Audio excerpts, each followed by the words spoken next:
So, Coach, two-part. What does it mean to be inducted into the South Carolina Athletic Hall of Fame? And then, secondly, can you give us some of your fondest memories of coaching in Columbia? Okay. Yeah, first of all, when Andy Solomon called me, uh, I'm in the South Carolina Football Hall of Fame, I guess, the one in Char Greenville. Greenville area. But I wasn't all that familiar, but I like this Athletic Hall of Fame because it's men, women, all different sports, all kind of, and people that helped also. And one thing that I'm proud of, and Rick Henry, I'm sure will remember, my first year at South Carolina, '05, I was invited to speak at the Black Caucus. And back in '05, we still had that dang gum Confederate flag on the Capitol. And I got up and said, if it was up to me, we'd get rid of that flag on the Capitol. Let's make everybody happy and this, that, and the other. And a friend of mine said, Steve, you can't talk like that in South Carolina. Somebody's liable to kill you, shoot you or something. I said, well, I'm going to, okay, because we do need to get rid of that flag. So anyway, later, Governor Haley and other people were instrumental in doing that. But if I had any part at all, I'm certainly proud of that because that was a wonderful moment for the state of South Carolina, I do believe. So other than that, football, we came a long way. It was interesting, the opportunity to have so many first in South Carolina football history, win 11 games, beat Clemson 5 in a row, and finish in the top 10, all those firsts was really a thrill for me. And my wife Jerry and I and son Steve and Scotty, we thoroughly enjoyed our years there. All right. All right. Thank you very much, Coach. Remind everyone that the latest email that I sent out on Super Bowl Sunday does have some bullet points about Coach's career, and particularly with South Carolina. And also, please take a look at our social media accounts and help us by getting spreading the word. If you have a question for Coach, if you want to raise your hand, I'll call on you. Again, your name and your affiliation. Who do we start with? Who's the lucky winner? Phil Kornblut. Okay. Can you hear me okay? Yes, sir. All right. Phil Kornblut, Sports Talk Media Network. And Coach, great seeing you again. Congratulations on all this. I know there's so many memorable moments in your time at South Carolina, but one that sticks out in my mind, and I constantly see it being replayed, the moment in the Michigan game, in the bowl game prior to the Clowney hit. And the moment there when the official is stretching out the sticks, and it certainly looks like it's going to be South Carolina ball, and they give Michigan a first down, and your reaction is just classic. To this day, what do you remember about that particular moment? What'd you say to the official as you were pointing at the ball? And then what'd you think when Clowney made his play? Well, that was a first, and I think the only time that it was clear he did not make the first down, and the referee was pointing that he did. And I thought the referee got confused. They run around, and there's a whole bunch of guys, and it's that far short. And I just thought he got confused. And I said, no, we're going that way. And I told him, then he ran to the middle of the field and asked another ref. I said, you know he was short, don't you? And he just jogged on back to the middle of the field also. He didn't want to hear any more of it. But that set up the Clowney hit, of course, right after that. And then right after that, Connor Shaw hit, I think, Ace Sanders on about a 40-yard touchdown. So those bang, bang, bang were three memorable plays right there. All right, who's next? Any other questions for Coach? Don't be shy. There you go. Let's go to Rick Henry. Okay, Rick. All right. Hey, Steve, after Lou Holtz came here, I was just wondering, would you have ever come to take the head coaching job if Lou hadn't come here? Oh, heck yeah. Heck yeah. I didn't have a job. That's why I was always appreciative to South Carolina. There was not, I don't know if there was a bunch of openings that year or not, but there was a few, I guess. But Mike McGee came up and offered me the job. And I like jobs where you got nowhere to go but up. And that was the South Carolina job. The Florida job was the same way. In 1990, they'd never won an SEC, never won 6 conference games, and then we were able to 7, 8, 9, and all kind of stuff. So the opportunity to achieve things that have never happened before is, to me, that's very rewarding. So Also, we had a lot of firsts we could do there at South Carolina. Yeah. also, Steve, you had those 3 consecutive 11-win seasons. Mhm. South Carolina they only had one season of 10 or more wins before you got here. Haven't had one since. Tell us, how difficult is it to do that in the SEC? Well, you got to have a real good team, and obviously we did. And we lost a few here and there that I wish we could redo a little bit, because we had a team capable of winning the SEC from 10 through 13. But one game here or there. Actually, the year we won the division and went to the SEC championship game, we had 3 conference losses. And the other years we had 2, and we didn't make it when we had 2, but when we had 3, we won the division. But anyway, that's just the way it worked out. But certainly, all the players, staff, coaches, and so forth, we set our goals very high. And when you set your goals high, you have a chance of hitting them. We didn't hit all of them, but we did hit a whole bunch of them during that 10 through 13 span. Mm-hmm. Next, who has a question for Coach? All right. Well, I'm going to ask him, Coach, your thoughts about coaching in today's college football atmosphere with NIL and the open transfer portal. Well, I'm glad I'm not in it right now, because I don't know that I would have liked that, but that's just the way it is everywhere. And you got to jump in there and get all your millionaire or billionaire alumni and say, we need a bunch of money to play these guys, because that's what everybody else is doing. And so that's where it's at. The transfer portal, I don't like that particular. There should be some rules that maybe you can transfer twice or something. But these kids are going every year now, just every year somewhere or the other. But again, that's what it's all about. I think here at Florida, we got 50 new players going into next year's team, probably similar there at South Carolina. 20 recruits and about 30 transfer guys. So, and that seems to be what happens about every year with just about all the teams. But as they say, I read something in the paper about the SEC made over $1 billion last year. Did you hear that, Rick? That was in our paper. So the money's getting bigger and bigger, and the fan interest is greater than ever. So that's just the times we're in right now, it seems like. All right. Remind everyone your name and affiliation. Let's go to Richmond Weaver next, and then we'll go back to Phil Kornblum. Coach Spurrier, Richmond Weaver in Greenville, South Carolina, Fox Sports Upstate, and you've played in a bunch of rivalry games.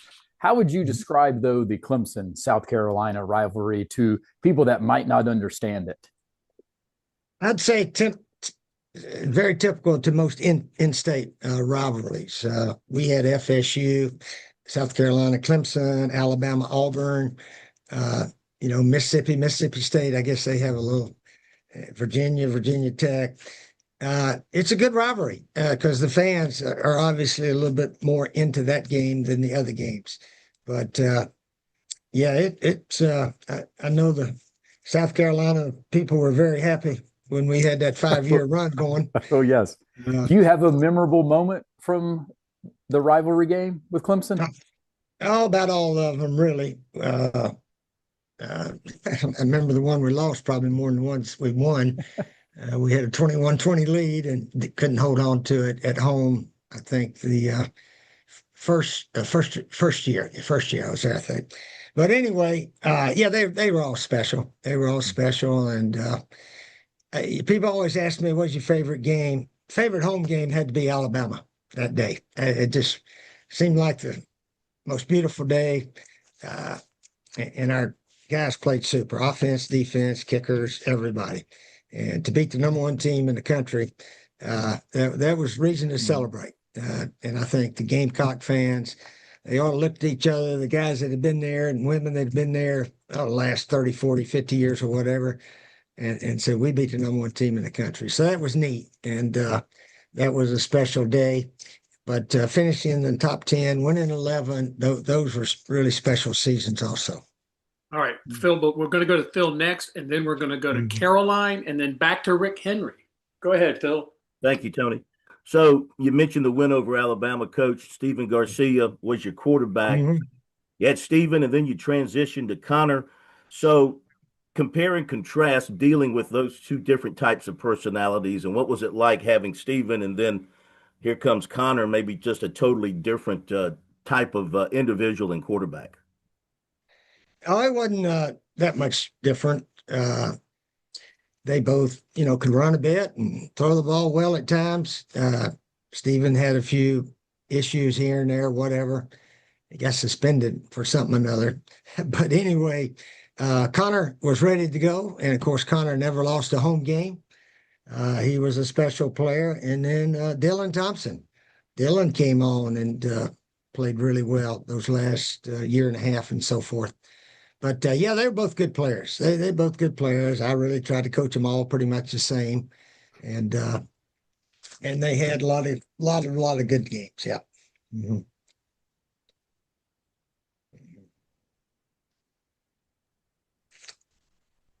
Hey, Coach. This is There we are. Caroline Sorrow with Fox Carolina in Greenville. Just wanted to ask you, there were a couple Gamecocks that won a Super Bowl with the Seahawks last night. And I just wanted to ask you, one, if you were paying attention to that, and two, what does that say about the talent that the Gamecocks program is able to crank out? Yeah, I didn't know they had a player until I was watching Dawn Staley on TV yesterday, the basketball game, and she had on her Seattle football jersey. And they asked her either at halftime or timeout or something. And she said one of her players, her boyfriend, plays for the Seahawks. And that's the reason she was wearing it. So, yeah, that was a big win for our Lady Gamecocks. Golly, they're right there at the top of college basketball. And I know they got a big one with the LSU women this week, I think, in LSU. So I look forward to watching that one on TV. All right. Rick? Hey, Steve, going back to the NIL, we saw Indiana, a program that has been like the doormat of college football forever, and they go undefeated and win a national championship. Is that something that Gamecock fans could have a realistic goal for them having a similar turnaround like that? Well, if they can get Kurt Signetti down there, that guy may be the best coach in America. I'm serious. When you watch them play, they don't do stupid things. They don't jump off. They did jump offside right at the end of that Miami game that almost cost them, but it didn't. But yeah, they're a well coached team, and their players really play well. They play at a maximum effort and all that kind of stuff. So I think that's one reason they did so well this year. They won all their close games, obviously. But anyway, South Carolina, Florida, I think we had about the same record last year. So we got a new coach down here that I think John Summerall, I think he's going to be pretty good. He's I think a little bit like Signetti. He doesn't smile much on the sideline or anything. So anyway, obviously ball players and coaching, it all goes together. And when that happens, you can have big years. But obviously the schedule, all the SEC teams play are maybe a little tougher than they used to be. So your record's not going to be as good also. All right, let's go to Jordan. Hey, Coach Jordan Kay from the state. How a lot of your programs, as you mentioned, all they could do was go up. I guess when you came into those programs, how were you able to instill belief that these guys could end up being conference championships or national champions? And is that possible? Would that be easier or harder today? Well, Signetti did it, didn't he? I always tried to build up their confidence. People, when I went to South Carolina, some of my buddies said, nobody wins there. Lou Holtz had a losing record there. What makes you think you're going to win here? And I always just said, as long as we get 11 players on the field and they can only get 11, we got a chance. Just got to play better now and believe. Building confidence is a big part of coaching that I've tried to do. To make our players, get them to believe we're just as good as the other guys. Now we got to play better. We'll play better than them, and we can win and win a whole bunch. So setting goals and going after them was something I tried to do during my coaching career. And I think schools that haven't achieved much, when you set your goals a little higher than they've ever been set, you've got a chance to really go better than you've ever been. So that's pretty much how I have it, along with outstanding recruiting and getting good players and coaches and all that. But setting your goals high and having a group of guys that want to try to reach them is a big reason I think we had the success we did. All right, let's go back to Caroline. Hey again, Coach. Caroline with Fox Carolina. You have a lot of accolades in your career, a lot of winning, a lot of great things. I just want to know, what about being inducted into the South Carolina Athletics Hall of Fame is special for you? Yeah, it is. Well, they're all special. I've been lucky to be in a few since I played football, basketball, and baseball, and coached a whole bunch of different places, different states. Every bowl game has a Hall of Fame, and I've coached in a bunch of bowl games. But anyway, it is special. It is special, and hopefully, again, the years that me and my wife Jerry and our family were up there, we did some good for the University of South Carolina and hopefully the state of South Carolina. Obviously, Florida is where I went to school and coached, and pretty normal that I'm down here as the ambassador at the University of Florida, and trying to help our school here. But I'll always be a Dookie and a Gamecock. I was at Duke 6 years, 6 years, and I am thankful and appreciative. The people at Duke hired me, and Mike McGee at South Carolina hired me. So anyway, there's a special place at University of South Carolina in our family. That's for sure. All right. Again, name and affiliation. Let's go to Mark Whiteman.